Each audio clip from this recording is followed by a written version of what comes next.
সংসারের প্রতিটা কাজ সাজিয়ে গুছিয়ে একা হাতেই করতে স্বাচ্ছন্দ্য বোধ করি বা পছন্দ করি। আর সবসময় চেষ্টা করি সাজিয়ে গুছিয়ে কাজগুলো করার।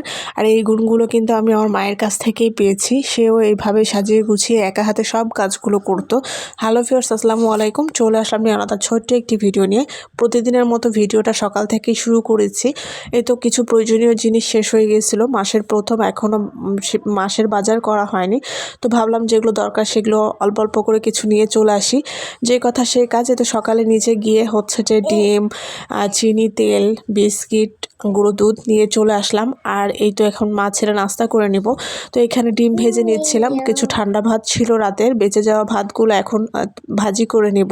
আর এই ভাজা ভাতগুলো কিন্তু আগে প্রায় সময় বাবার বাসায় খাওয়া হতো, যেটা এখন নিজের সংসারে খাওয়া হয় না। আলসামির কারণে অনেক সময় দেখা যায় ভাত ওইভাবে বেশি করে রান্নাও করা হয় না বা থাকে না।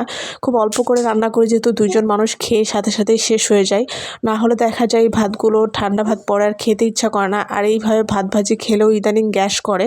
যাই হোক, এই খাবারগুলো কিন্তু অনেক মিস করি। তো অনেক দিন পরে মা ছেলে ভাত ভাজি করে সকালের নাস্তাটা সেরে নিচ্ছিলাম। অনেক সময় দেখা যায় কাজের তাড়াহুড়া থাকলে তখন এই ঝটপটে এই নাস্তাগুলো করে খেতেই ভালো লাগে। যাই হোক, এখানে চা করে নিচ্ছিলাম, চা খাবো। অনেক দিন পরে দুধ চাটা খাচ্ছিলাম, যেহেতু দুধটাও শেষ হয়ে গেছে। আর দুধ চাটা এত চেষ্টা করি কমিয়ে খাওয়ার জন্য, কিন্তু কোনোভাবেই খেতে পারছি না। যারা দুধ চা খেয়ে থাকেন তারা অবশ্যই জানেন যে দুধ চা খেলে কিন্তু শরীরটা ফ্যাট হয়ে যায়, আর এটা শরীরের জন্য ক্ষতি, আসলে মন মানে না। যাই হোক, দুধ চা করে তো খেয়ে নিয়েছি। তারপরে চলে আসছি গাজরগুলো সিদ্ধ হালকা ভাপ দিয়ে নেওয়ার জন্য। অনেকদিন হলো গাজরগুলো গড়াগড়ি করতেছিল, ভাবলাম ভাপ দিয়ে ফ্রিজে রেখে দিই। যে কথা সেই কাজ। সাথে কিছু মটরশুঁটি নিয়ে আসা হয়েছে, সেগুলো ভাপ দিয়ে নিব। যাই হোক, আজকে কথা বলতে গিয়ে কেন যেন তুতলিয়ে যাচ্ছে, সবাই ক্ষমা সুন্দর দৃষ্টিতে দেখবেন।